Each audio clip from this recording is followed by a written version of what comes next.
Today, California Governor Newsom restores draconian measures for another lockdown.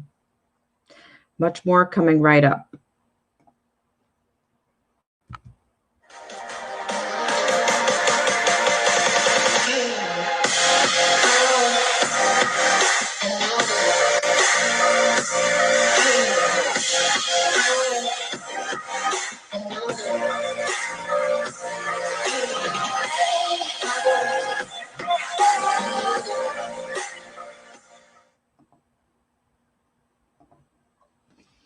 Welcome to Black Spring on your Tuesday. Hope you guys are doing well. And thank you guys so much for coming in to this segment of Black Spring with Autumn.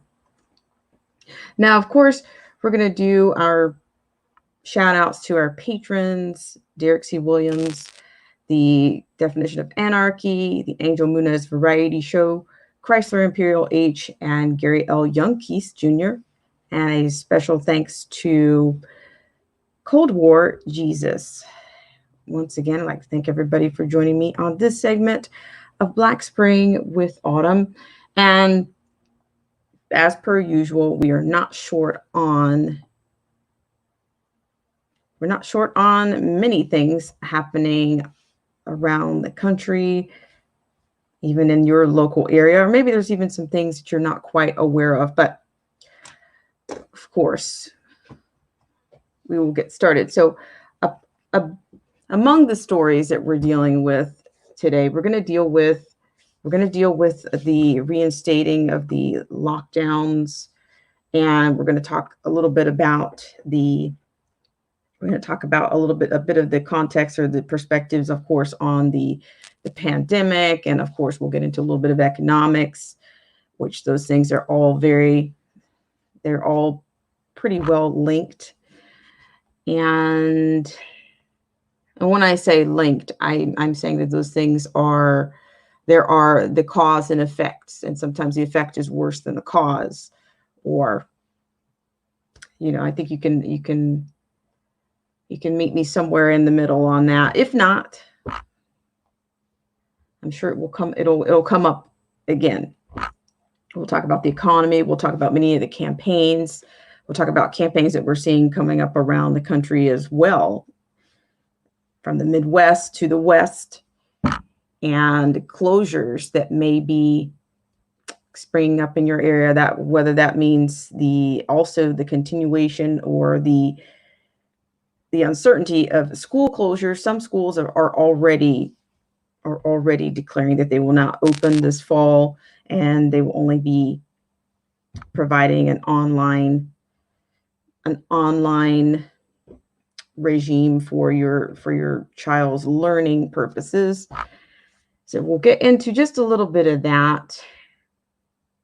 But of course, there's a lot going on. Of course, we have a lot of underground factions, if you will, the waves of the rioters, or you want to call them protesters, demonstrators, whatever you want to call them. You want to call it mutiny, you want to call it insurgency, whatever you want to call it. I do think that we are pretty much starting to add things to the stoop or to the soup.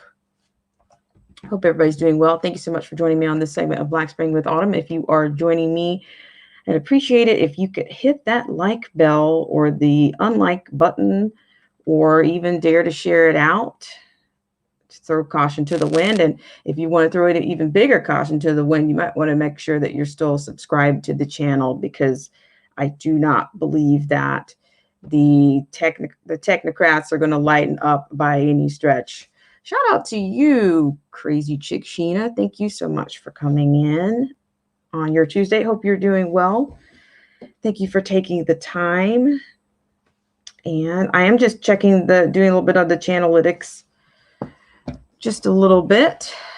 So let's go ahead and let's just dive right in. So by now, of course, we've heard a swath of conflicting reports and assertions from everything from administration, the bureaucrats of the administrations, health officials, and namely, I'm speaking about Dr. Birx. This is a quote from Dr. Birx that, quote, she previously stated, according to the Washington Post, that, quote, there is nothing coming from the CDC that I can trust. Now, this was in response to I believe what I can say, I'm not a scientist or I'm not a biologist, but I do believe she's referring to perhaps the methodologies in which were being used to record the data that everybody we have yet to see.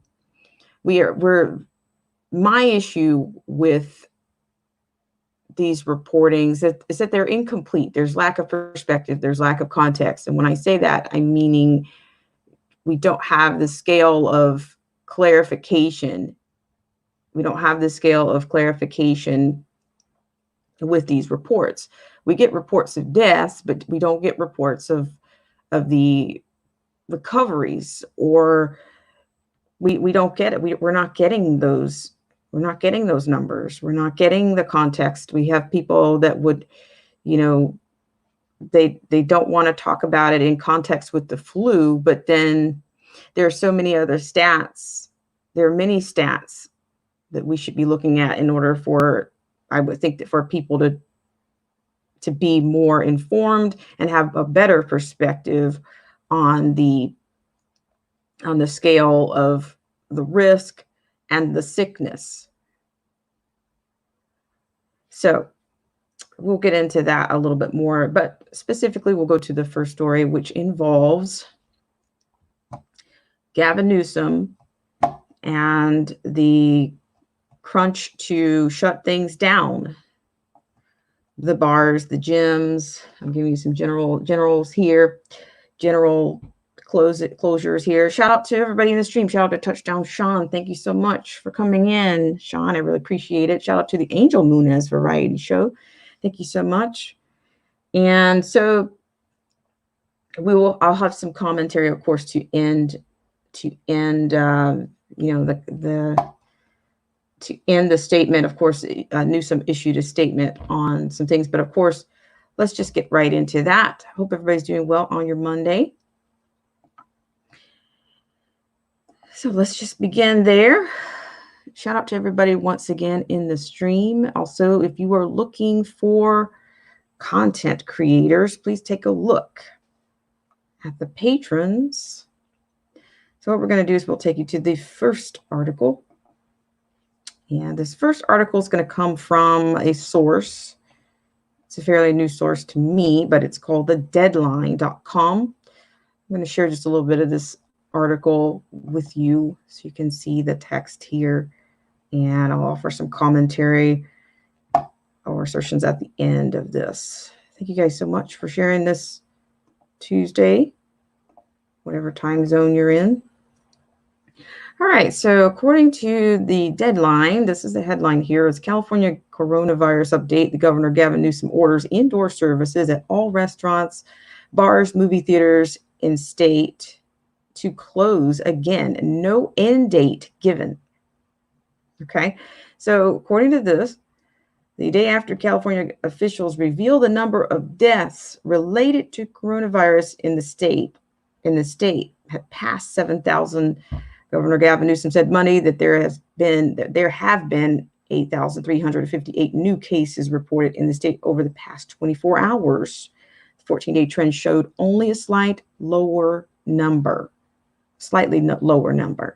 As a result, he announced he is requiring all counties to close their restaurants, movie theaters, family entertainment centers, wineries, zoos, and bars for indoor service. And this is also, he followed that up with a tweet. I'm not sure if the tweet preceded it, but he gives an update on hashtag COVID-19 cases continue to spread at alarming rates. So there again, there's another iteration on what he's doing there. And here's another quote: "We're continuing to see hospitalizations rise, and we continue to see an increase in the rate of positivity in the state," end quote, the governor said. As a result, quote, "we are moving back into a, quote, modification mode of our original stay-at-home order," end quote, said Newsom. This is a new statewide action effective today. So additionally, of course, you have a LA and 31 other counties on the state's monitoring list must close their fitness centers, places of worship, nail and hair salons, and indoor malls. Other LA local counties impacted include Santa Barbara, Ventura, San Diego, Orange, and virtually every other county in Southern California. So there you have Newsom's orders.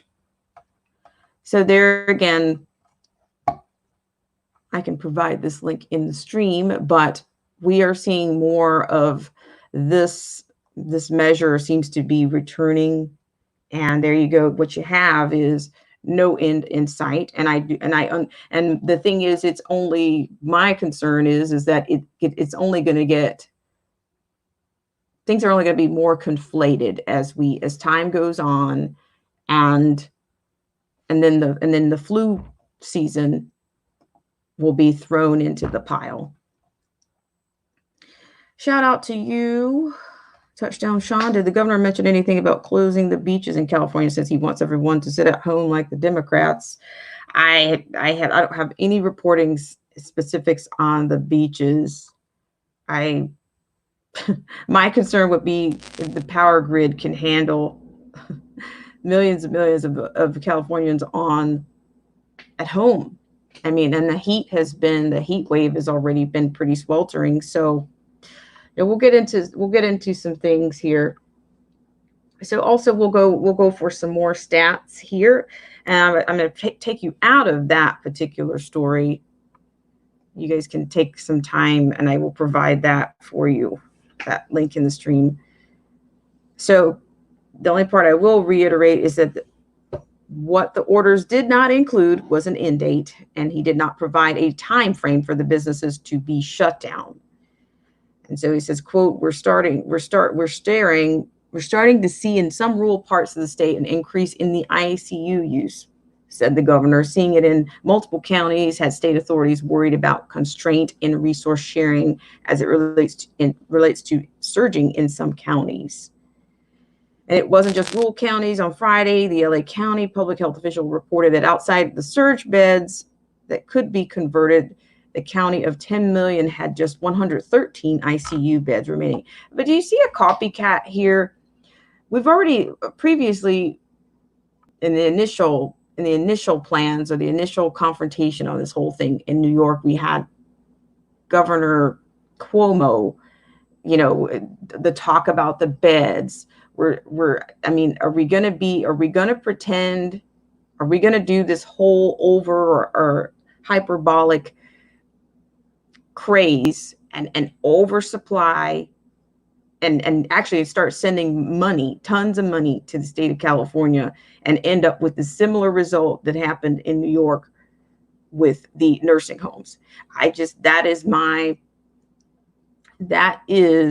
That would be my concern. In fact, I even have my own sources that say that we have at least a nursing home with 130 patients, and 100 of those nursing home patients or nursing home residents have this pandemic right about now.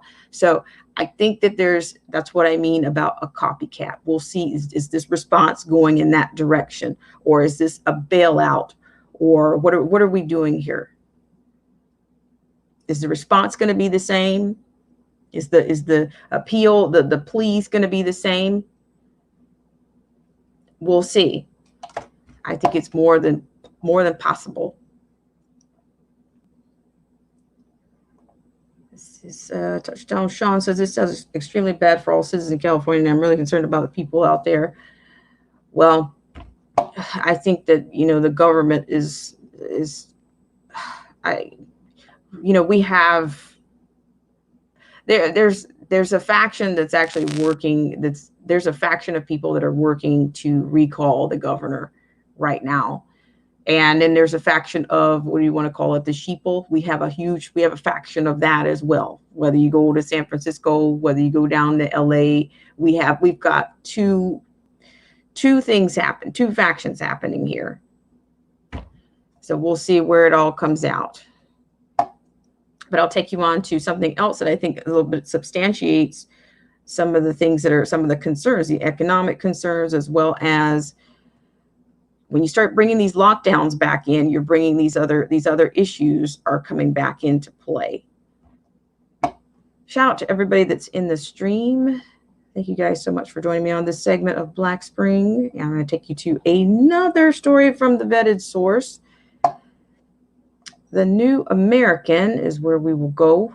And thank you guys so much for joining me on this segment. I thought you might have that. The story on California is that was the number one on that, because I think New York has taken a little bit. They're dealing with their own. They're dealing with other things right now, along with minutia. So what we're going to do is we're going to go now to the lockdown lunacy. Evictions and homelessness now set for dramatic increase. So in this particular segment, I'm bringing this to you from the TNA. This is written by Dennis Barrett, and I'll do some paraphrasing here because there's some of the same.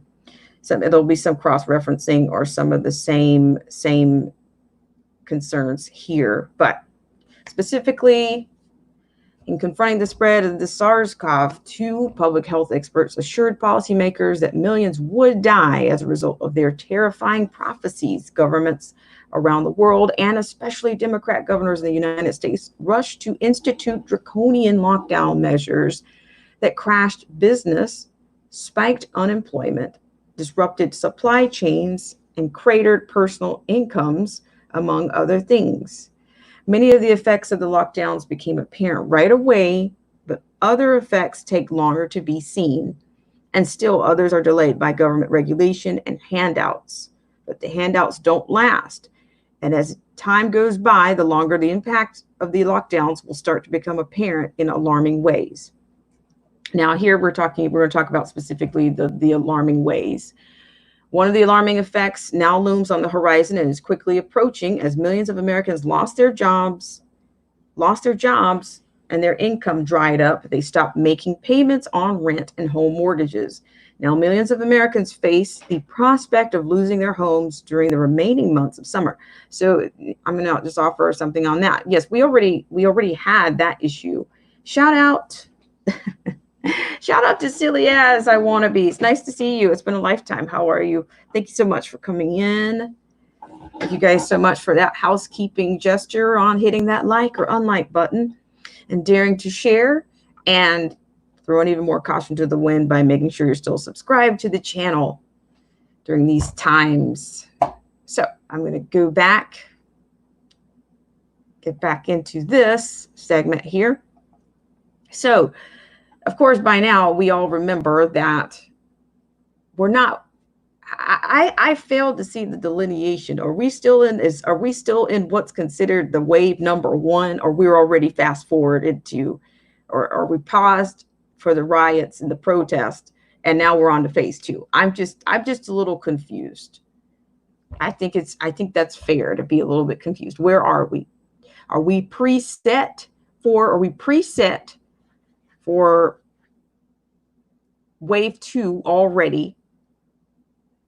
So with that said, I'll keep going here. So yeah, so many people were, of course, affected by this first wave.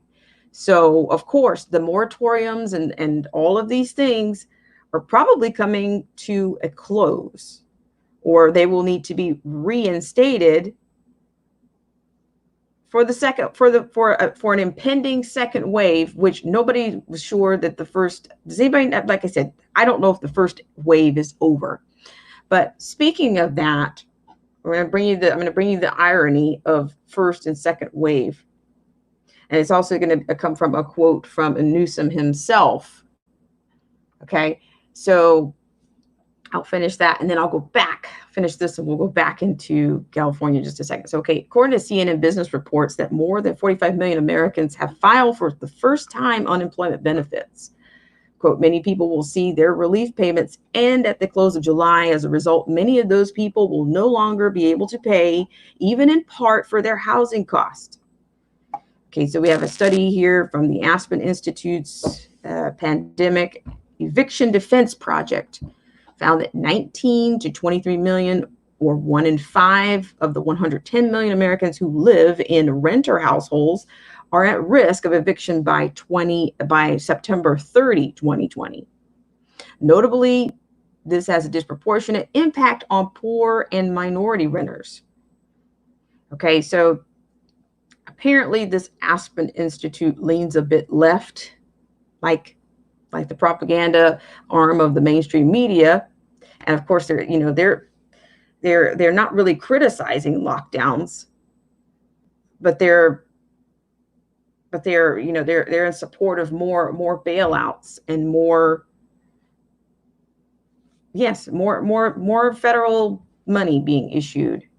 So in March, this organization released a statement that alluded to the lockdowns, but only asked that policymakers should put measures in place to support households and businesses through this difficult period. And we all know how that has worked out. To support, when they put measures in place to support households and businesses in a time like this, these collective efforts will allow more businesses to get up and running again as soon as possible and minimize the severity of the economic hardship on the American people, end quote. So here it is. It says, now that ill-informed, poorly conceived, and unconstitutional government policy has destroyed the livelihoods of millions and is threatening to create a huge new population of homeless Americans. And the Aspen Institute, thinks that government can be the solution to the problem that the government made in the first place. Isn't that the story? To stop evictions, here's what the Aspen Institute argues. They say the government handout should continue. Quote, the most effective way to keep renters in their homes is to pay their rent and provide ongoing cash transfers. Ideally, the federal government would fund renter assistance. The U.S. House of Representatives HEROES Act, passed in May, would authorize a $100 billion fund, but the Senate is unlikely to agree to that amount. It might also not be enough. The National Low-Income Housing Coalition calls $100 billion the minimum viable amount. The National Apartment Association and the National Multifamily Housing Council, which each represent landlords and property managers, estimate that renters may need $144 billion in assistance, end quote. So here's the ticker, and here's why this is important to you. And so here we go. Who will pay for this and for other handouts? Somebody has to. In fact, everyone will pay for this. First, taxes are likely to increase at all levels. As the TNA has reported, the Democratic presidential candidate Joe Biden has promised to deliver dramatic tax increases if he's elected. Tax increases could be as much as $2,000 on a family of 4 earning $73,000 per year, and $73,000 per year is not a lot of money for a family of 4. The corporate taxes are also set to rise under Biden, as are a variety of other taxes. So they're saying here that the increases in taxes won't be the only issue, because the money supply is also being increased by a dramatic margin. Writing for investing and financial news websites like Seeking Alpha, Mickey D. Levy, chief economist, Americas and Asia at Berenberg Capital Market LLC, and a member of the Shadow Open Market Committee at the Manhattan Institute, noted that the Federal Reserve is, quote, aggressively easing monetary policy, end quote, meaning expanding the money supply. So they're underwriting a whole bunch of debt. And guess who's going to absorb it? Okay, so then they go on to say that the money supply in the U.S. has spiked at an unprecedented rate. And what I'm going to do with this, I'm going to bring you in a little bit of something that I don't do. I thought I might do, bring in the information. I'll bring in a bit from Glenn Beck we'll bring in a little bit of his economics, his thoughts or commentary on the culture and the economics here. So once again, I'd like to thank everybody for joining me on this segment of Black Spring with Autumn. Thank you guys so much for coming in. So I'm going to bring you guys I'm going to bring you guys that coverage. Thank you so much for coming in. If you guys hit that like button, and I really appreciate you for being here, or the unlike button. It's all Chanalytics. So let's just bring you right in. Thanks so much for joining me on this segment of Black Spring with Autumn.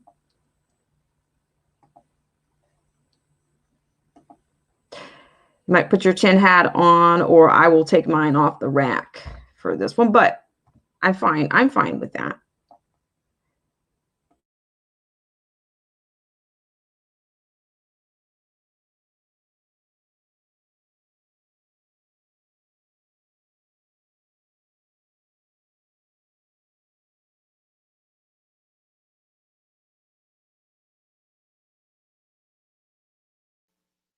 It's not a coincidence that over 50% of restaurants now are closed for good.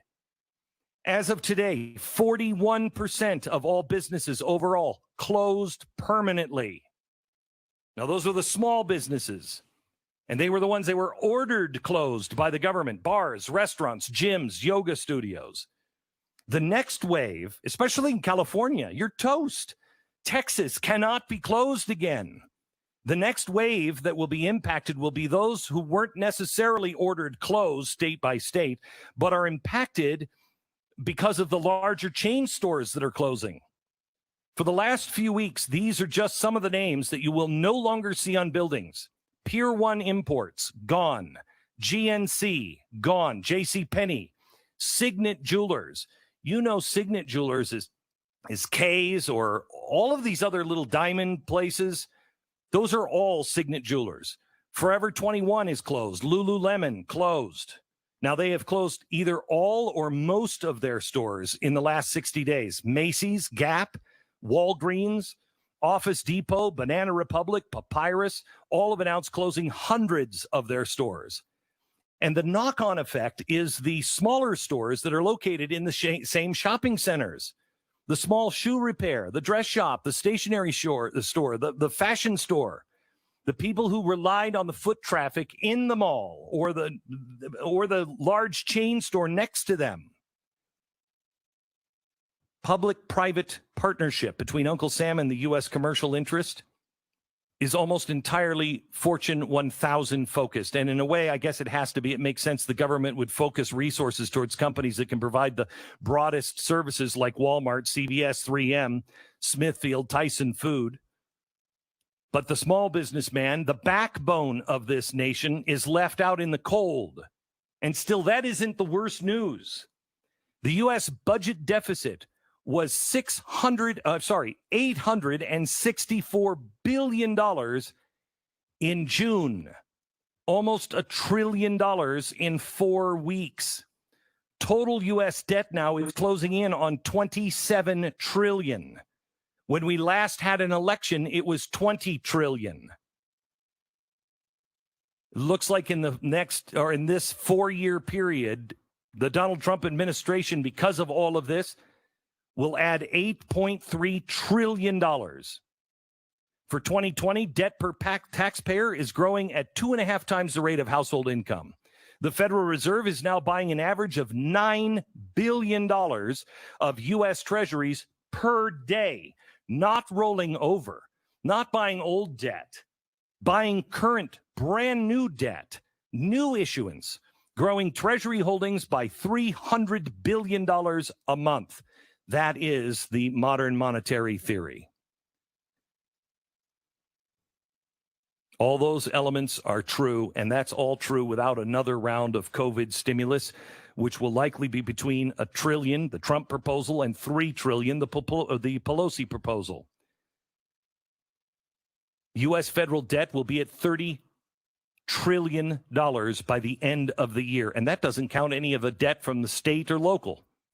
Also growing at rates never before seen.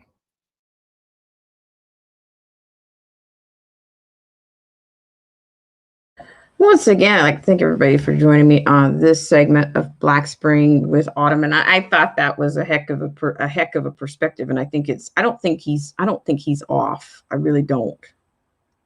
I mean, it's not being talked about. Like many things, they're just kind of being pushed under the rug. There's all kinds of things that are actually, we think we're not hearing much, but things are actually happening. And it's not all for the betterment of what's going on. So yeah, so with that said, I will also wrap out. I will close out of that with Newsom's assertion on when he was asked about the closure order, if the closure order included protest. Newsom says, quote, "We have a framework around protest," end quote, indicating that the new restrictions would prohibit indoor but not outdoor gatherings of that type. So there you go. You're willing to make, there's always a provision for protesting, right? But also that also is going to that's also opening a door for some other things to go on. But it's not people, the thing about it, everybody's, oh, well, just, people from California should just move. And I mean, it's not just something you just pick up and do. You have to be gainfully employed. You have to uproot. If you have a family, you need to uproot your kids. You've got to have many things in place. But not to worry. Just when I thought I was done with that, I'll take you to an Indiana campaign. An Indiana campaign called Mask Up. Once again, I'd like to thank everybody for joining me on this segment of Black Spring with Autumn. Thank you guys so much for coming in. I really appreciate you guys. Silly as I want to be. It's nice to see you here. Always nice to see Crazy Chick Sheena here. Nice to see Touchdown Sean here. Nice to see the Angel Munoz Variety Show. Thank you guys so much. So with that said, I will take you to another campaign. Hope you guys are doing well wherever you are. I'll bring you to the coverage. Google.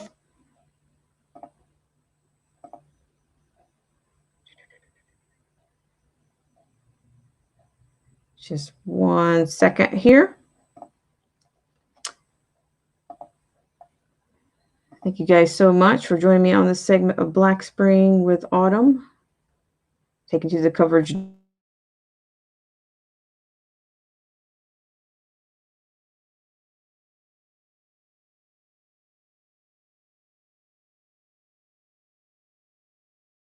Indiana, state officials are pushing Hoosiers to wear masks. They say it's a way to keep others safe during the pandemic. Taylor Johnson joins us with more about this campaign and the state of mask wearing in our area. Taylor. Mike, for the last few months, state leaders asked Hoosiers to hunker down, and now they want you to mask up.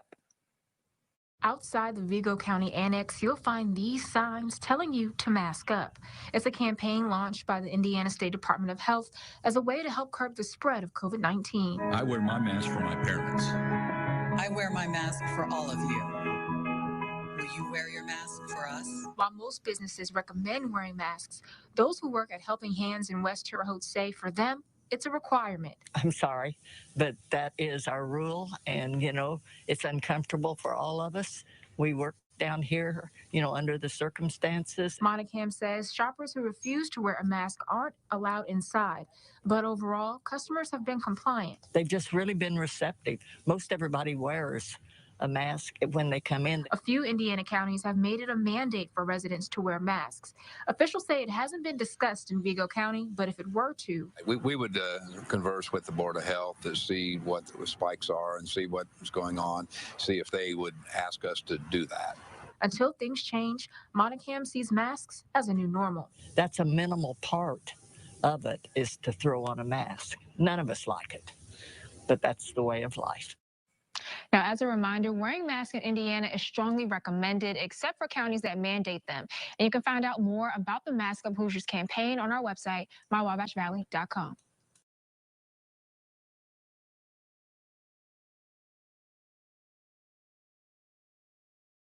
Once again, I'd like to thank everybody for joining me on this segment of Black Spring with Autumn. And there you go. You got what? Nothing like rhetoric to put your mask on, right? You know, kind of a balance there, a little emotion, a little credibility. You know, do it for your parents, do it for the elderly. Do it under the health findings. How about post those health findings, that data? How about post it? Not just the deaths, but the sickness, those who are infected by it, those that are recovering for it. How about all of the data? How about we see that?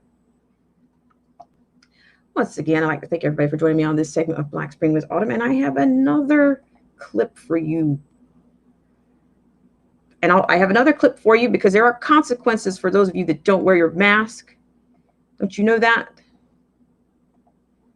So I'll bring you that clip. And once again, I'd like to thank everybody for joining me on this segment of Black Spring with Autumn. So maybe you'll get just a little bit more savvy with your mask or your choice of wearing a mask or how you wear the mask. So here we go.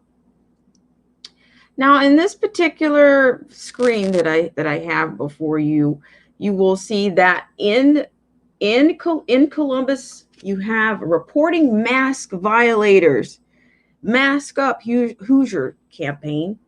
So you do not call 911. It says take a picture, send to the state health department, call 317-221-5500.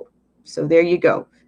If you're not wearing your mask, you might be reported. I don't know. I'm not sure where we are on face. I thought they eliminated, due to the profiling and systemic racism, I thought they eliminated face recognition technologies, or at least it's on hold or in a holding pattern right now. So, but just be aware of you. For those of you that are in the area, in this particular area, you might want to make sure you're not unmasked.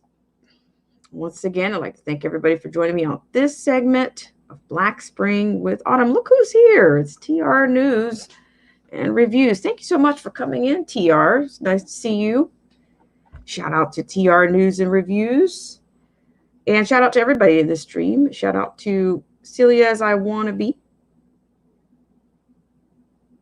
And shout out to Crazy Chick Sheena. Let's see, who else do we have here? Touchdown Sean, thank you so much for coming in. I really appreciate it. The Angel Munez Variety Show, thank you so much for your loyalty. Thank you so much for coming in. I'll read a couple of comments here. And then I'll also bring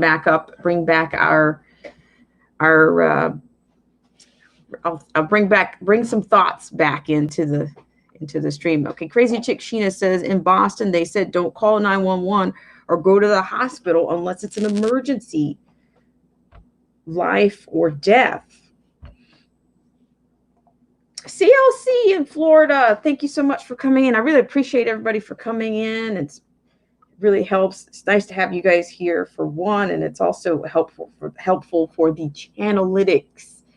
We are very much under attack for our, well, when I say our, when we are on the conservative faction or conservative, when we represent any form of conservative values, or whatever your stance is, if you speak anything, whether it's truth,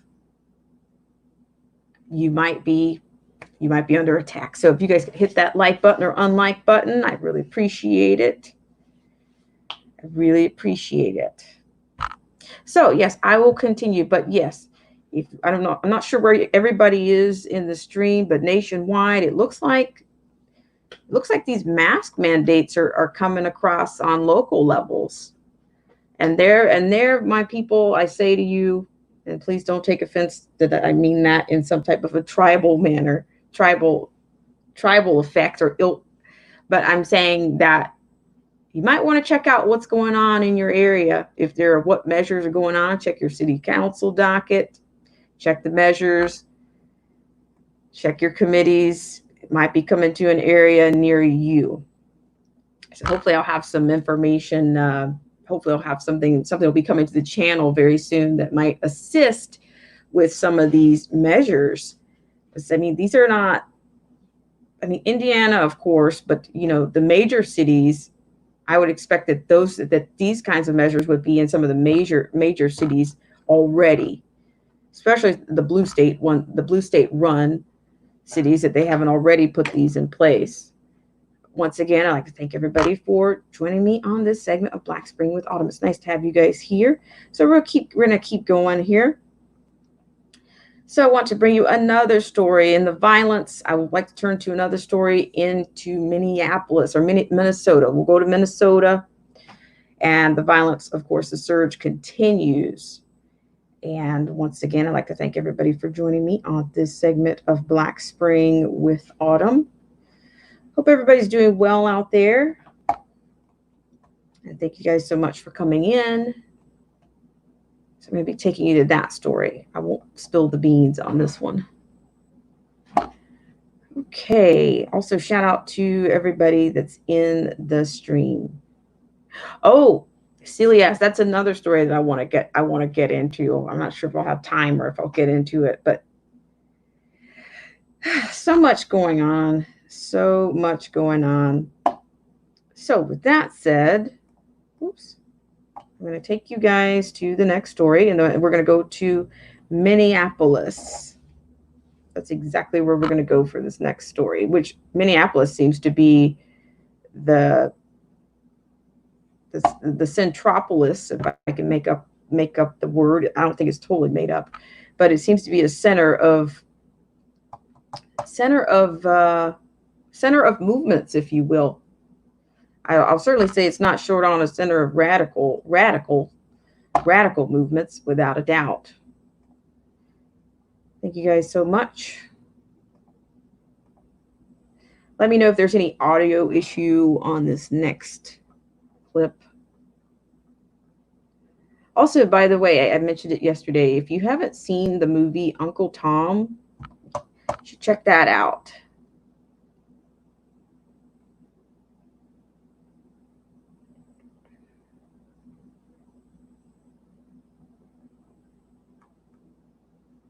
Hope everybody's doing well in the stream. Shout out to the loyal patrons, Derek C. Williams. Shout out to the Angel Munez Variety Show is in the stream right now. So shout out to you. Uh-oh, not that one. Sorry for the delay there, guys. Give me just 1 second here.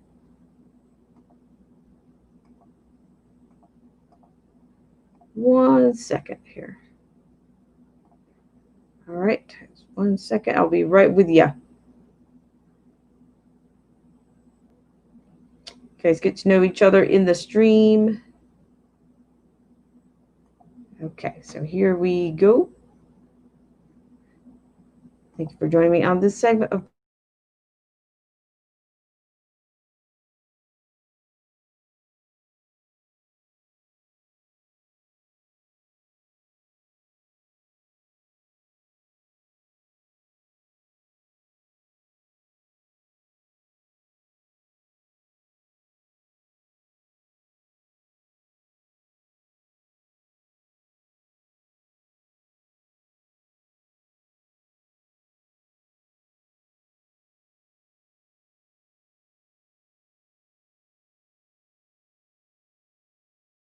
Visit us at nabankco.com or call any of our 5 Twin Cities branches.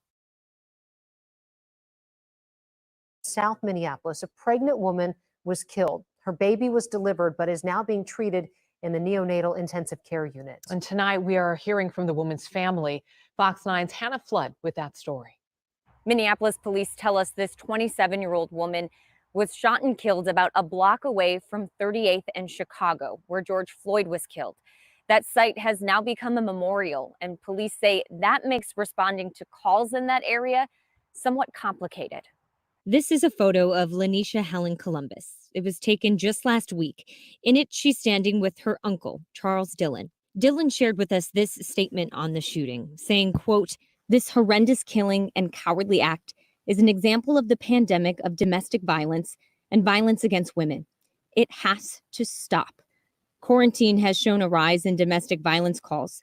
My niece was a beautiful, creative soul, and she deserved to live. We need to raise these men better. Women and children are sacred." Dillon tells us Lanisha's baby is in the NICU and is doing okay as the family grieves this loss. Police say no arrests have been made, but confirm there was a second victim in this shooting. There was a second victim that walked into HCMC about the same time. Investigators tell me that shooting is linked somehow to this case. It's unknown at this point, and they're investigating to determine what that link is. Police say responding to the area around 38th in Chicago has been somewhat of a challenge. We're being mindful of the fact that police presence isn't necessarily wanted in the area. We have experienced calls where there's been significant resistance from officers responding. And that was Hannah Flood reporting. Minneapolis police do say that community members worked with police and paramedics last night to give the victim aid and get Columbus to a hospital so that her baby's life could be saved.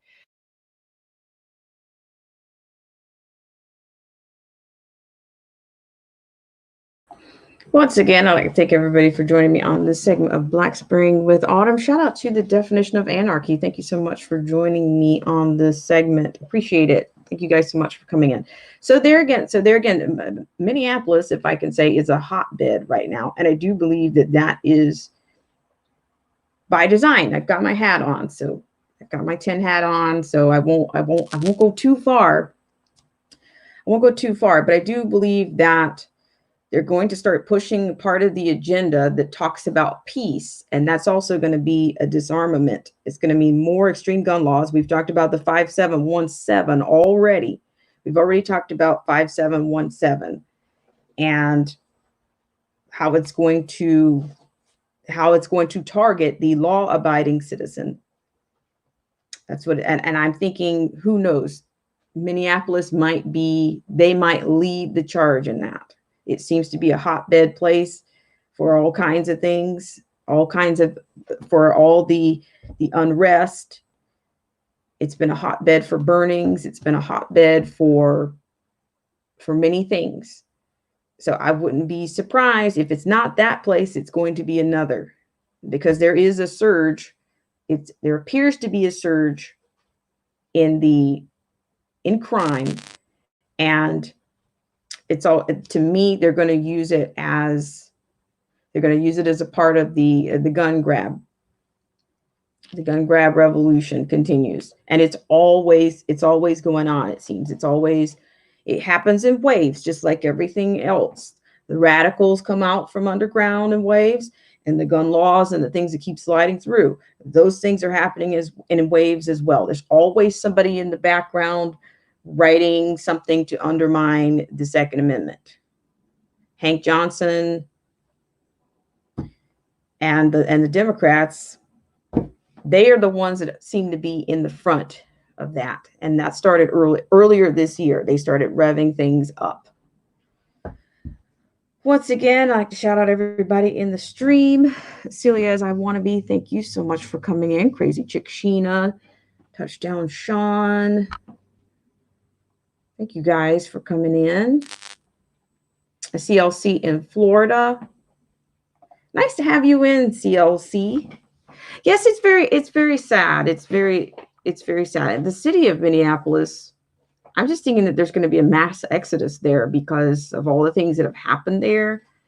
And, you know, you've got the defund the police campaigns. You've had more surging in, of course, the shootings. You've got burn down buildings. You've got their city council funding their own private policing. I mean, that in Seattle, and I think Portland is shoring everything up. Silly as, that's interesting. Make sure, this is just, I guess, another housekeeping measure. Can you guys just make sure that you are actually still subscribed to the channel? Unfortunately, that's something that you have to do. And I don't mean to torture you with housekeeping, but it's something that we have to do around here. I'm not sure what's going to happen with the technocrats or with the Zuckerbergs and the social media giants of the universe right now, but I think some things that might end up on Capitol Hill again with them, because the censorship is very much real. And please make sure that you are, if you're not getting your notifications, check and make sure, I guess, that the bell is on. I think if you somehow roll past the actual subscription part and you go above that, either with a mouse or, I don't know, with your finger or whatever, you can see that notification. You can hit all or on or something like that. And I appreciate you guys on the Channelytics. And maybe that's, maybe that's happening to people. They're not getting the notifications. But I've heard other people are suffering some level of suppression as well, whether it's the subscribers. I've heard of people losing up to 80 subscribers lately. I've heard all kinds of buzzes about subscriptions, if watch hours not moving at all. Just, you have to have a backup and do your due diligence. It's, it's, how far is November? I mean, how much more is this, or is November going to yield any relief from all of the madness? I can't say that right now that I'm optimistic that it will. So shout out to everybody that's in the stream.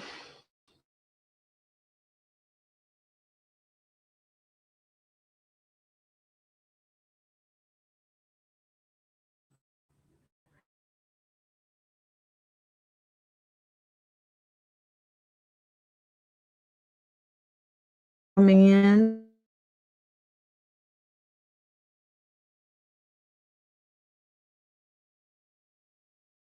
Okay.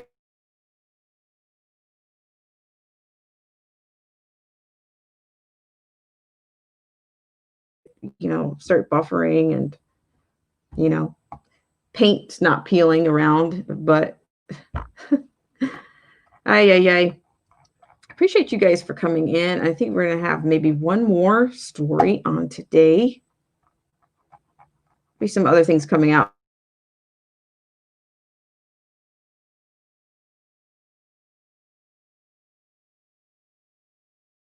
Coming out, and we might see something. You might see something coming out, another announcement as well.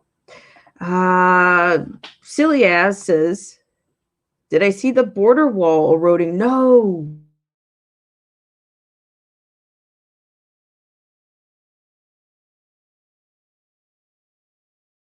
It's just, I just think there's just so many. This is just it's a storm that, of happenings going on. And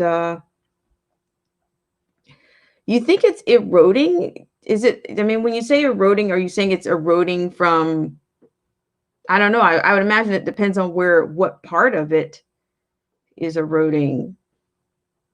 Because I think that I've seen some parts of that was installed like in the ocean a little bit. Like there's some part of it maybe that even went down on the edge there. I'm not sure. What? Oh my gosh, that's horrible. Yeah, guys, I tell you, this is like the most ominous climate. It's just, who knows, But that speaking of the border wall, that wall was constructed from my understanding, that wall was constructed under the recommendations of the people that actually work. I think they got that. They got those those specifications or the requirement for the wall I think it was recommended by the people that actually worked there, how they wanted it. It was like steel, like a combination of steel and cement, I think. And I'm not sure how far down it goes. Let's see. Well, maybe, I don't know. Maybe it's also because, I guess, again, I think it depends on where it is. I don't know if it's maybe because of the earth and many earthquakes that are happening that, maybe it's more than possible that it could be eroding or just not, the earth is not really that stable. I haven't heard a ton about earthquakes, but I know that there's small ones that happen all the time. And let me read your comments here. Let's see. Autumn, that Fisher Enterprise section was the Fisher Enterprise section. We build the wall built in Texas. Saying the company meant to make him look bad. Wow. But see, that's the thing. It's like there's 99 stories, 99 stories, and you could very easily miss one. But I do have one riveting story to round out. So they built it too close to the Rio. The river is going to undercut it. See, that's what I was thinking, the elements. But there again, that's more of a, so I guess I assume that the Army Corps of Engineers had nothing to do with that. Like, when I think about levees and that kind of a bit, like, I'm not sure what affects the sustainability or the durability of something like that. But I would imagine that some level of, there's engineering and everything that goes into that. Ay. So with that said, let's go on to another riveting story, which you guys may not think it's so riveting, but and there again, I don't think mainstream really covered this particular story either. So that's why I'm here. Shout out to everybody that's in the stream. So what I'm going to bring you next, I'm going to bring you an article from the Federalist. And it talks about how Monday was a big day for Democrats, but you probably missed it. See how things get biased? Once again, I'd like to thank everybody for joining me on this segment of Black Spring with Autumn. Let me just see, before I go into that, it looks like I have a comment here. Let's see, the Army Corps said was impossible to build there. Wow. Well, then I guess they didn't take their advice then, huh? Wow. Thank you for sharing that, Celia, as I want to be. That's something that I will certainly look up. But let's go over and see. Let's go over and see what's going on. Okay. So this is coming from the Federalist. I will tell you, the Federalist I'm becoming more of a fan of the Federalist. All right, so as you have it here, politics. Monday was a big day for Democrats, but you probably missed it. With America's anti-Trump voters and allied reporters in the bag, the Democrats know the biggest threat to their candidate is their candidate. I can't echo that better. Couldn't have said it better myself. Shout out to everybody that's in the stream. So I'll keep reading with this one. It says Monday was the first day of the Democrat National Convention. Can you believe you missed the blockbuster? You might be forgiven for not knowing that, as the news was nowhere, not in the papers, not on the shows, and not in the morning newsletters most of Washington relies on for what to think that day. All right, so the long planned dates, July 13th through the 17th in Milwaukee, Wisconsin. I don't know if we have any Wisconsinites in the stream. Were first moved to August 17th through the 20th, then canceled and turned into some kind of national Zoom meeting, and finally dropped down the memory hole and forgotten faster than it takes Joe Biden to forget what he had for breakfast.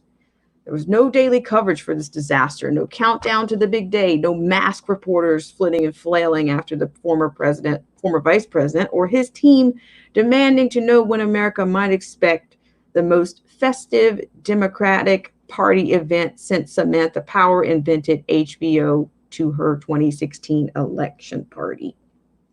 But much of the political convention is for show in our modern primary system. Although the platform ratification remains somewhat important, and while the exciting imagery of nomination might have no major impact on the election, it's a favorite of the base, with the party's most committed activists dressing up for the ruckus on the floor and the busy events that follow. All right, the revelation of the platform for the media and the candidate's acceptance speech are likely the longest lasting effects of the week. So it's no surprise Democrats don't want a convention, and no surprise corporate media are covering for them. The party has moved farther to the left than any Biden primary supporter might have imagined, and the candidate has mentally deteriorated at a rapid rate too many of us recognize from family experiences. Last week, Biden and Senator Bernie Sanders, quote, unity task forces released the 110-page results of their negotiations that Sanders' team appears to have dominated, nearly tripling Hillary Clinton's 2016 tax hike proposal, offering free college, planning an acceleration of the Democratic, quote, zero emissions, end quote, plan, and heaping a, quote, full-scale, end quote, audit of American border security officers on top of the citizenship for illegal immigrants and every other leftward lurch of the past few months. Of course, corporate news reports largely lacked this important content, with CNN instead characterizing the plan as a moderate one that doesn't satisfy the left, as it did not adopt freshman Representative Alexandria Ocasio-Cortez's, quote, Green New Deal, end quote, to end all fossil fuel use, did not adopt the Democratic National Committee debate talking point of opening the border, and did not propose the nearly brand new far left idea to replace American law enforcement with social workers. How you guys like that? I don't know if you heard about that before now, but yes, let's just bring in social workers. And, that basically that's what they've done to the education system. The teachers do more social work, or they're intended to do more social work than teaching, and, teaching kids how to think and write. And, I'll stop there. Biden, we might recall, ran as a moderate, refusing to raise his hand for things like opening the border and decriminalizing its illegal crossings. After the, quote, compromise, end quote, no longer, quote, the compromise they came up with, if implemented, will make Biden the most progressive president since FDR, end quote.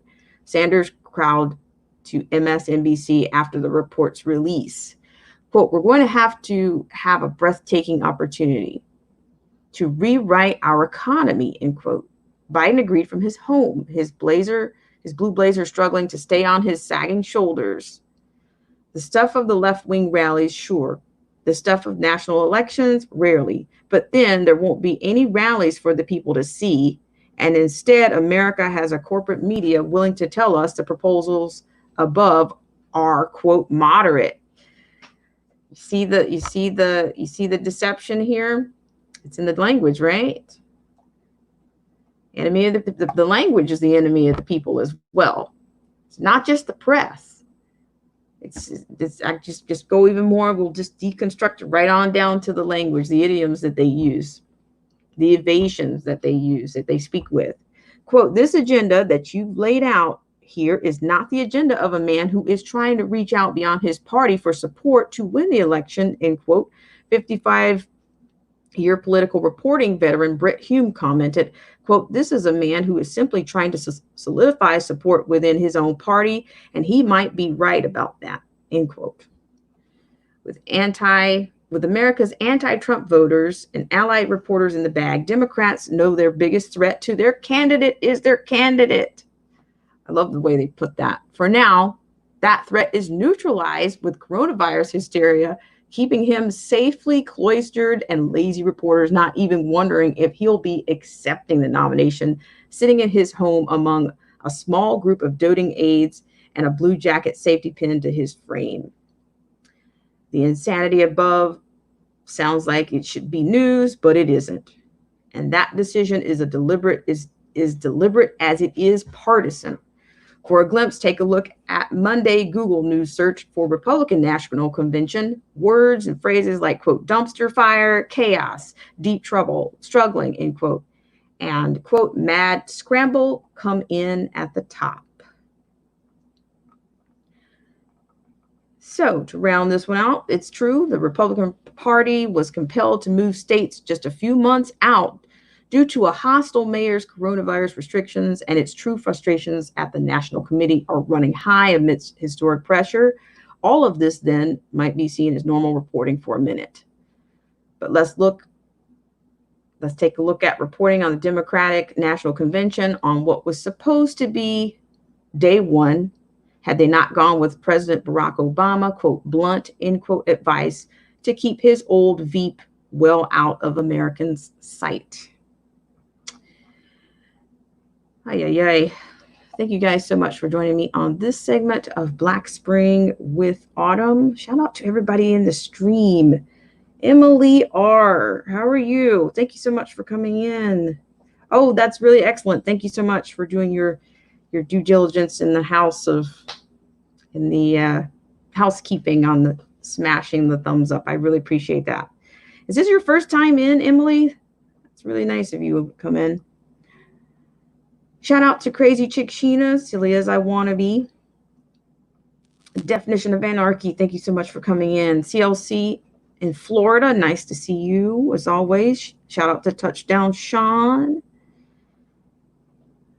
Let's see, who else do we have here? The Angel Munez Variety Show, thank you so much for all that you do. Very nice. Thank you so much for your comments and for your sentiment. The Angel Munez Variety, you are valued on this show, and I do thank you so much for all your support. Let's see who else is here. And the TR show was here earlier. The TR News and Reviews. Thank you so much for coming in, TR. All right, guys, but is anybody really surprised? You know, because of course they're always going to sell people.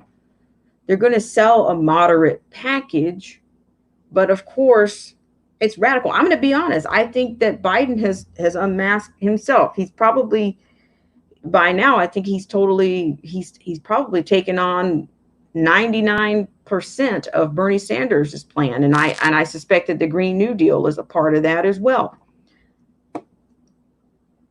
Shout out to Bruce Wayne, first time listener, Latino conservative. How are you? Nice to see you, Bruce Wayne. Nice to see you coming in for the first time. Nice to have first timers here. Really appreciate it. Welcome in. Let's see. I'm not sure where everybody's joining us from.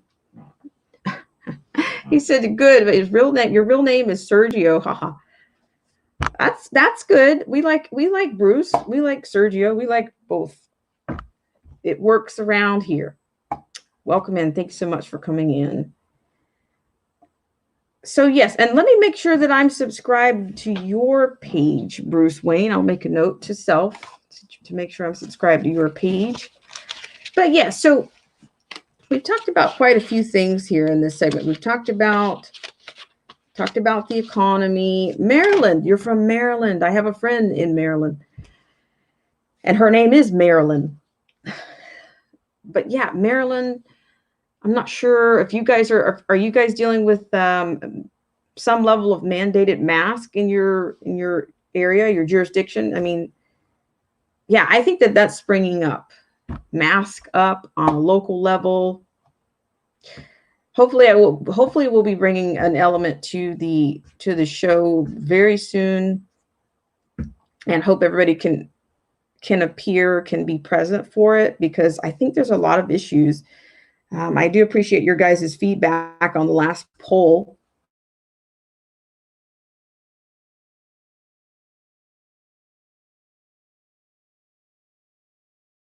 Some of the things I'm going to be offering on the channel. So maybe we can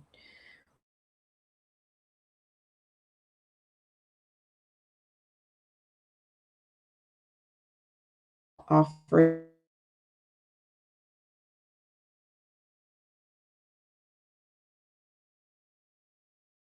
thank you.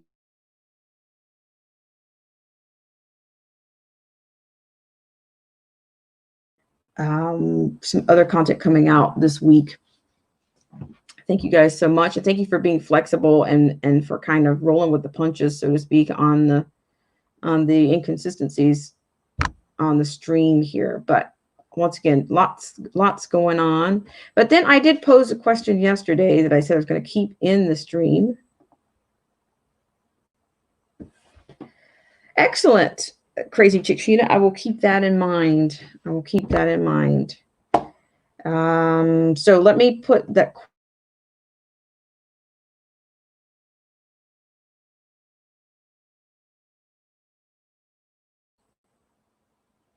Let's see, what are we going to do here? All right, so the question was, what does transformation of America look like? What does that mean? And we're kind of keeping that in. I'm keeping that one in rotation for the week, because I wouldn't mind having some feedback on that from you guys.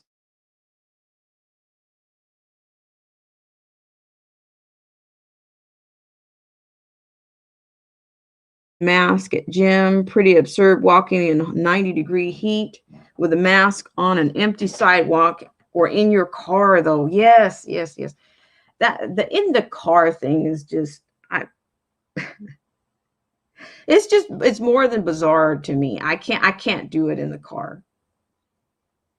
I can't. I mean, it's hard to do it anyway, but it's even especially in the car.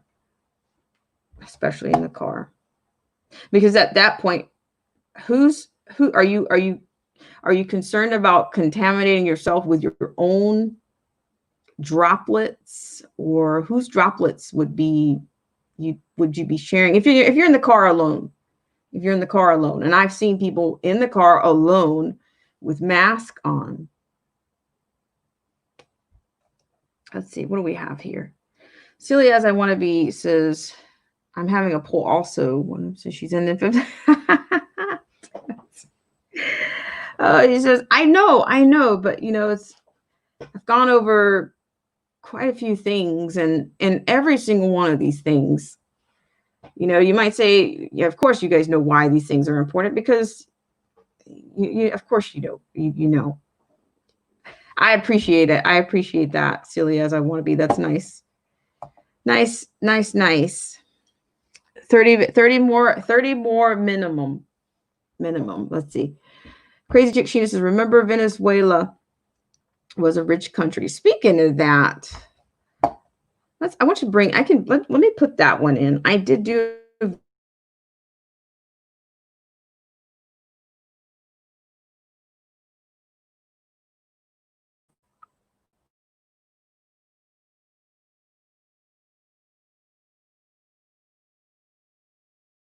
context to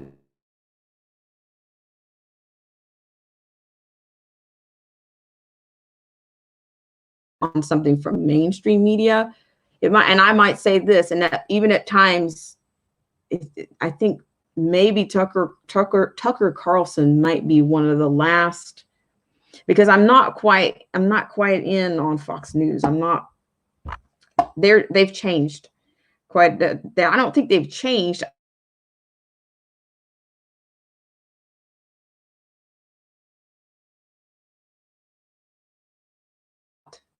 Donna Brazile and then Juan Williams is really not that much better. I mean, he's an absolute denier of he can't discern between protester or rioter. He can't.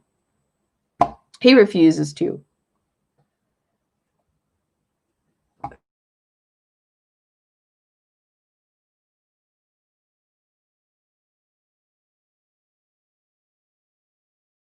Point, you guys, I'm not wrapping up when I say, okay, so let me read the comment. I got a response from Bruce Wayne. Before I do that, I just changed the screen over because I think the technocrats are, I don't know, maybe I'm getting a little bit of salt to the wound or something, I don't know.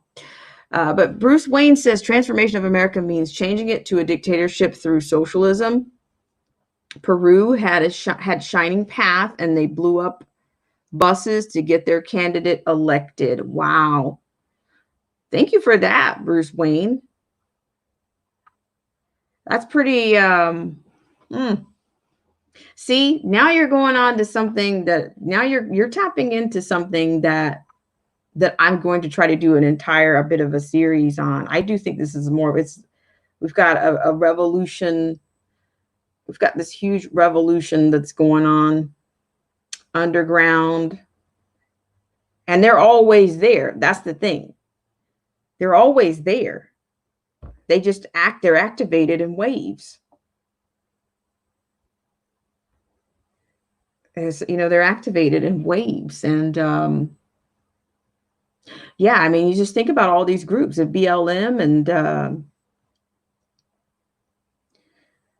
Celia says,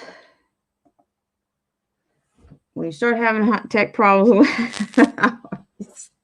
yeah. Well, I've been, I've had some other, growing pains in technology, but I've not had as many as not so much as lately, that it's been, well, what I'm saying is I've had more lately than normal.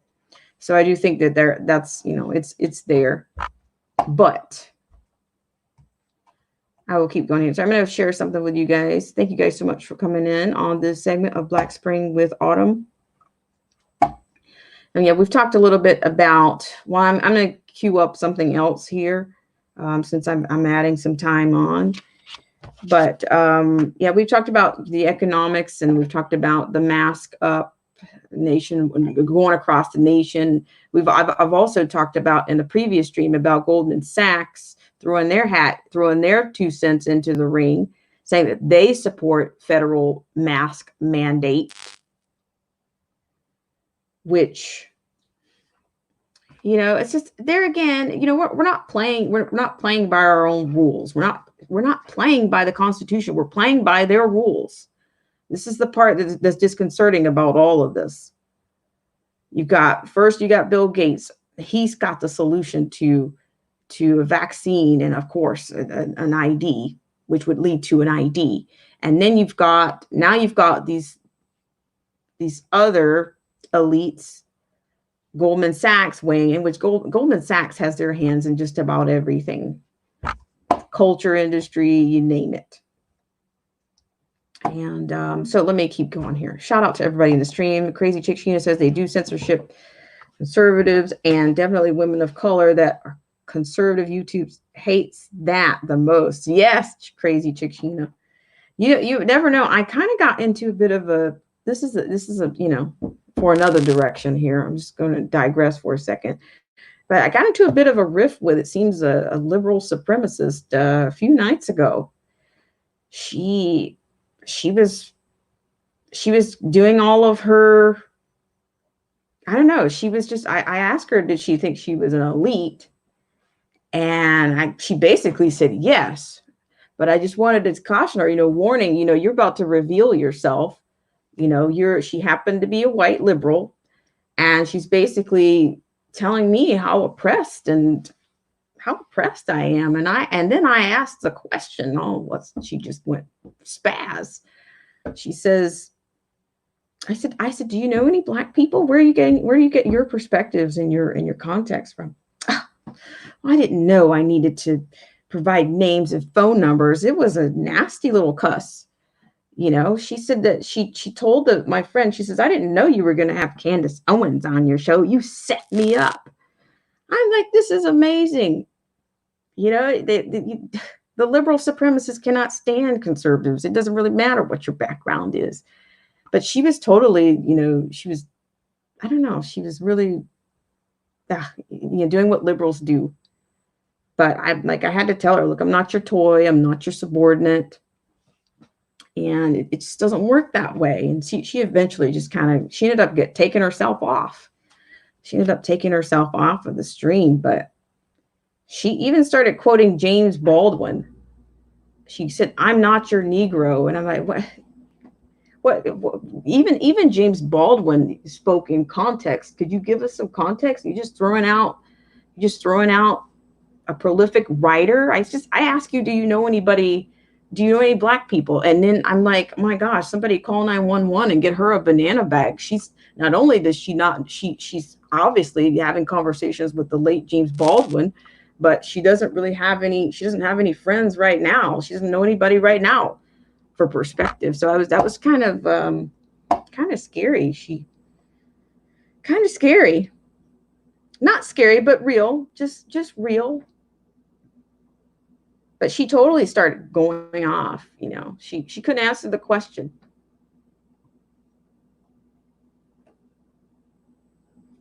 But you know, I consider she's a delete. You know, you're not an elite, you're a delete.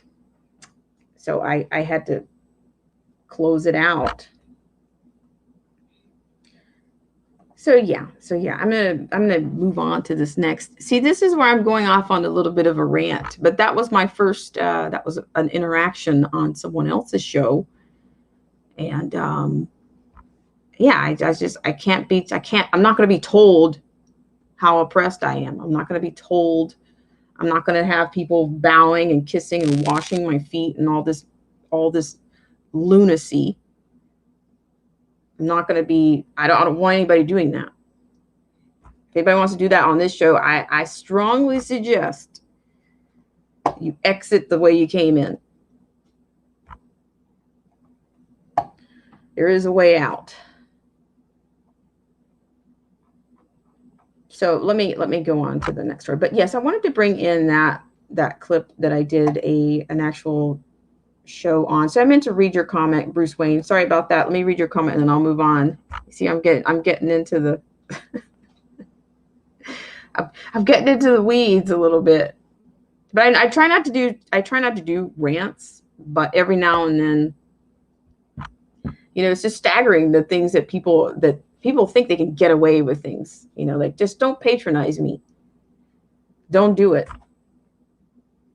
Just treat me with dignity and respect. That's all I ask. I don't need your pet projects. I don't need your statues. Yeah. But anyway, Bruce Wayne says, I notice every time communist socialists try to gain control, there are a few results. One, they win. See Cuba, VZ. Two, military conservative for a few decades. Spain, Chile. And three, a truce, El Salvador. Oh, and that's very much, I'll segue me right into what I'm going to. Thank you so much. Thank you so much for that, Bruce Wayne. I appreciate you for being here. Thanks so much to everybody that's in the chat, that's in the stream.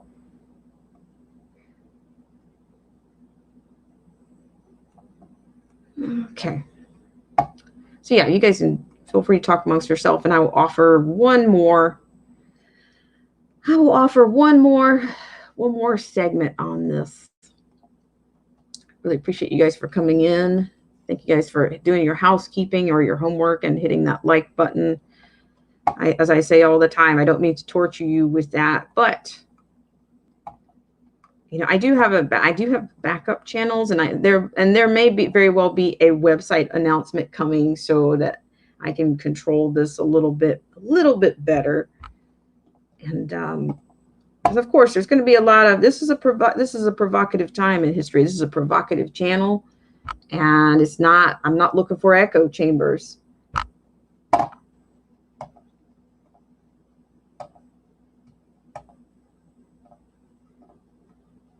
But you know, I think I've heard many people say that, you know, YouTube is not exactly the same. It's not exactly the same. I haven't been a member of YouTube for a long time, for, you know, tons of years, or since their inception or anything. But I do think that they're not quite honest.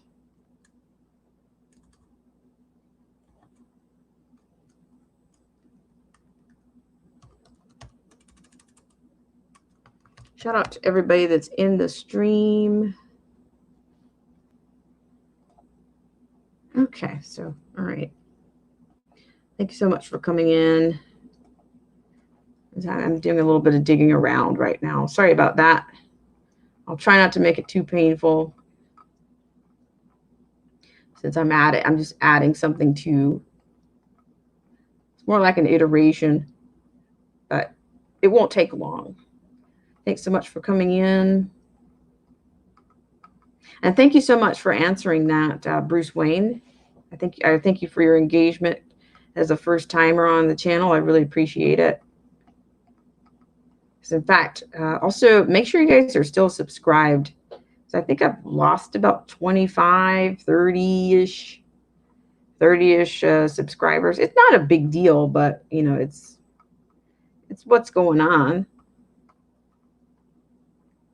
Okay. So I'm going to be bringing you this clip. So give me just 1 second. I'm going to play just a little bit more of it than I did when I featured it. Okay. All right. Once again, I'd like to thank everybody for joining me on this segment of Black Spring with Autumn. Uh-oh, did somebody get censored or something? Let me check and see. If somebody is okay. I'm going to release that. So whatever it is, it should show up there. So what I'm going to do is, oh, Crazy Chicks, you know, you're most generous. Thank you so much for all your support. And I'm going to share this clip with you guys right now. And this is coming from a Cuban immigrant, and he tells a very genuine story, and it's a story that most people don't. Here again, it's a lack of perspective, a lack of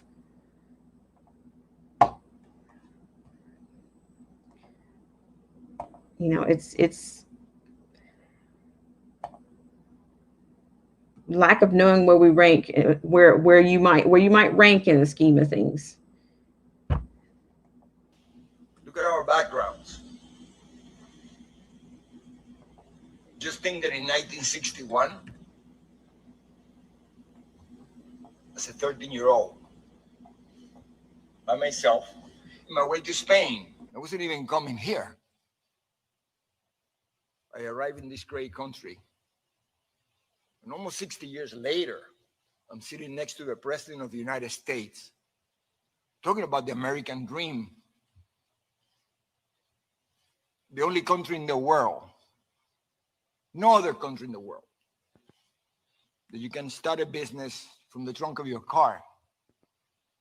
And within a very few years, with hard work, commitment, and all the core values that we learn from this very culture of ours, we can become very important to our future. We can become those people who make the next generation better than the one before. This is the only country. Why do you think you had to close the borders? Because everybody in the world wants to come over here. Nobody's ever forced to come over here.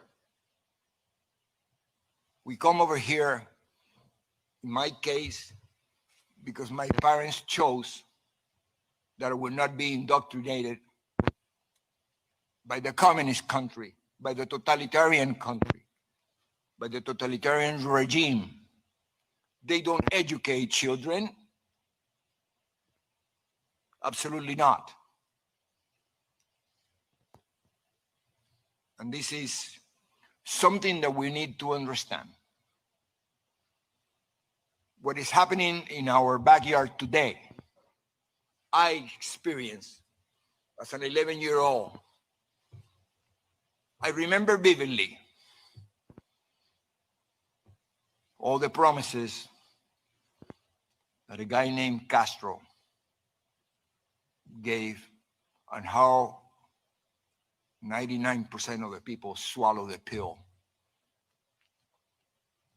It took many years later, after I read somebody named Saul Alinsky, that I realized that all those people were nothing but useful idiots. I remember Castro while in the mountains being interviewed and asked if he was a communist. He went crazy. I dare you, he says. Católico, Apostólico, y Romano. I'm a Roman Catholic. Educated by the Jesuits, he was. How dare you? We even have a priest in the mountains. We used to have priests in the mountains. I remember, I was the Marist brothers, Christopher Columbus here, for those of you know. And I remember the brothers, the Marist brothers, used to send young kids to the mountains because it was the second coming of our Lord. He was going to save Cuba. I remember how he promised to the farmers, to the Guajiros, that you're going to own the land. I remember all the promises that we hear today about free education and free health care and free land. And my God, no freedom. But he never said that until after he was in power, got rid of all the police, got rid of all the military, been there for the last 60 years and counting. And he destroyed each and every one who helped him. The Catholic Church. Everybody. And what do I know that? Because I happened to come to this country with the very last 9 cloister nuns from Convento Santa Clara, because he had taken over the convent. And I was on my way to Spain. I wasn't even coming here because I was going to join my brother, who my parents had already sent a few months before, because he was in the age where the government will take him for indoctrination purposes. My dad, who had experienced the same thing coming from Spain at the turn of the century, running away, not from socialism, communism. He knew better. I remember when he used to tell my mom, Fefa, this SOB is a communist. My mother says, look, how can you say that? He's Catholic. Look, he's weird. He got a rosary beads all over his neck. It just so happened that when I was in my way to Spain to meet my brother, I was going to go to the Marist brothers in La Coruña, España. Same brothers here at Christopher Columbus, by the way.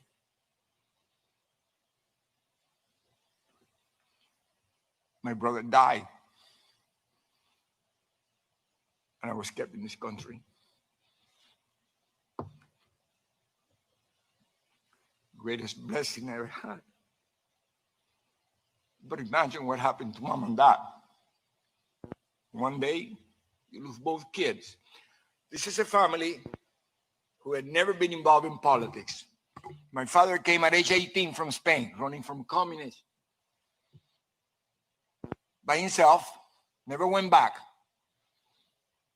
After a long, long life of sacrifice, when he was about to enjoy the fruit of his labors, just like a president that is helping us today, because he could have been just having a good time, one of his many beautiful golf courses, I know.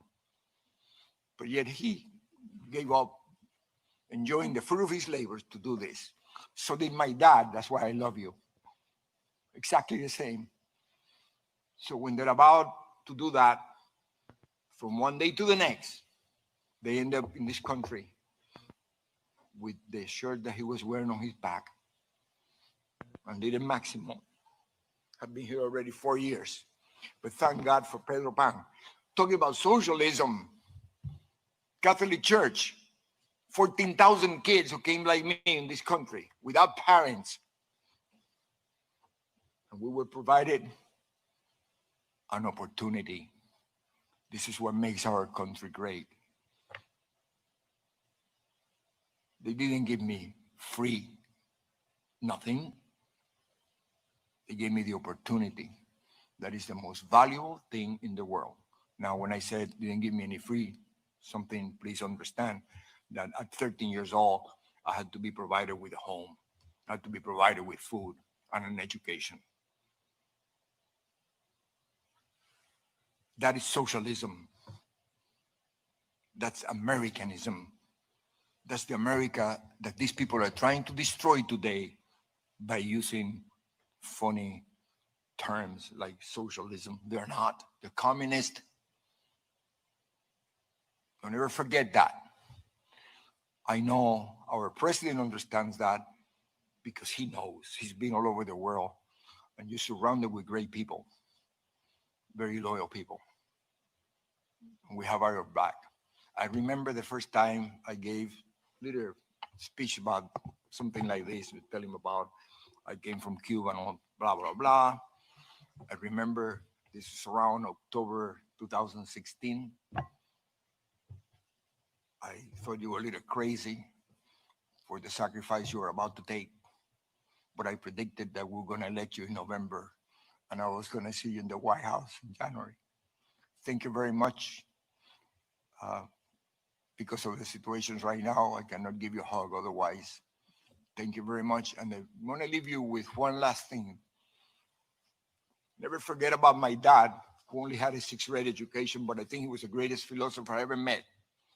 He used to tell us how lucky he was because he was able to come from Spain to Cuba. And then he came from Cuba to the United States. And he saw me graduate from college, and that was the biggest prize he ever had. And he said, don't lose this place because you're not going to be as lucky as me. Because if you lose this place, you have no place to go. So with that, please keep that in mind. And please, people, explain that to our young people who are demonstrating out there. Don't be useful idiots. Please understand what's happening in our countries. See what happens to our parents, and see what is happening to America today.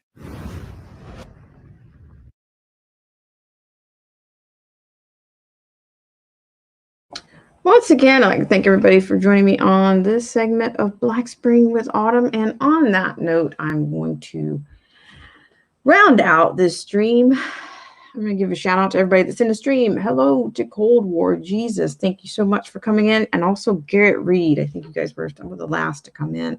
Really appreciate you guys for coming in and doing your diligence around the house. I'm going to read your comment where Cold War Jesus says, it seems that a lot of immigrants cherish the U.S. more than folks born here. Brainwashing evidence. Touche, Cold War. I think it is. It's absolutely that. And I think that's more apparent. You know, it seems to be that the 1960s was the birth of so many things, so much destabilization of this country. Whether it's the Frankfurt schools or Piven, just so much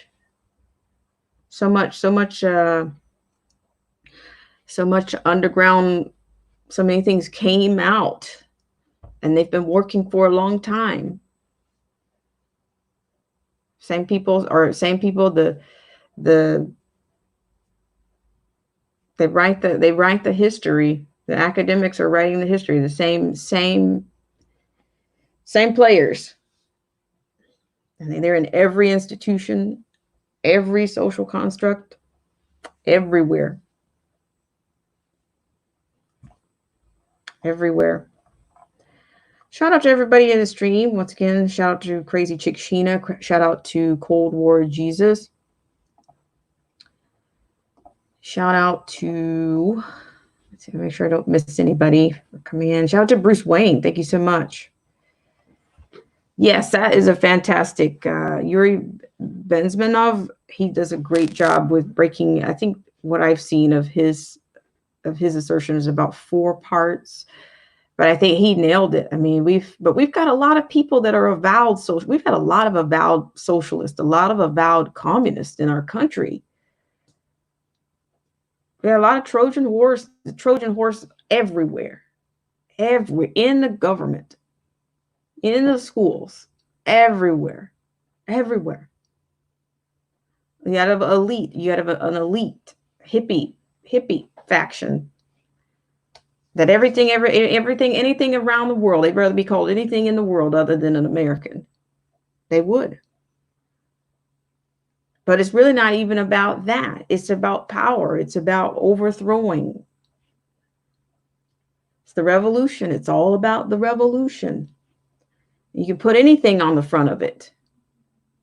Anything on the front of it to sell it. You can put Black Lives Matter on the front of it. You can put anything on the front of it.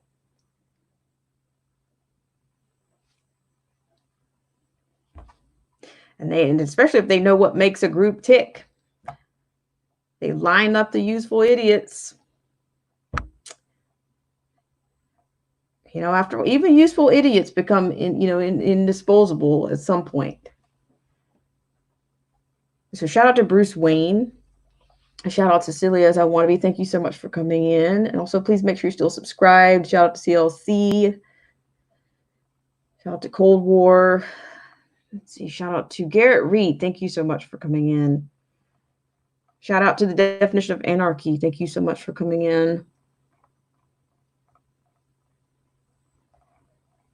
Let's see. Emily R. Chanel. Thank you so much for coming in. I think this was your first time coming in as well. A lot of first timers today.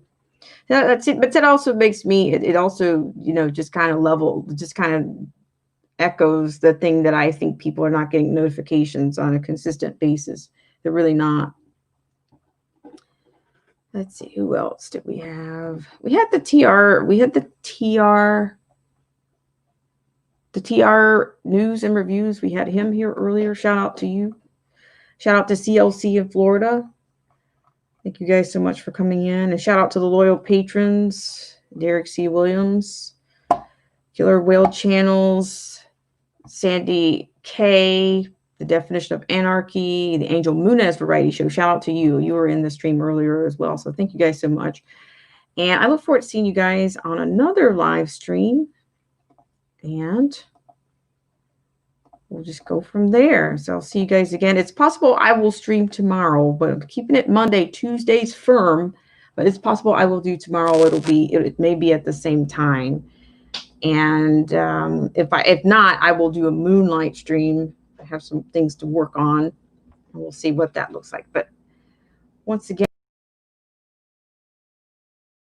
segment of Black Spring with Autumn. I hope you guys have a great rest of your Tuesday. And I will see you guys on the next one.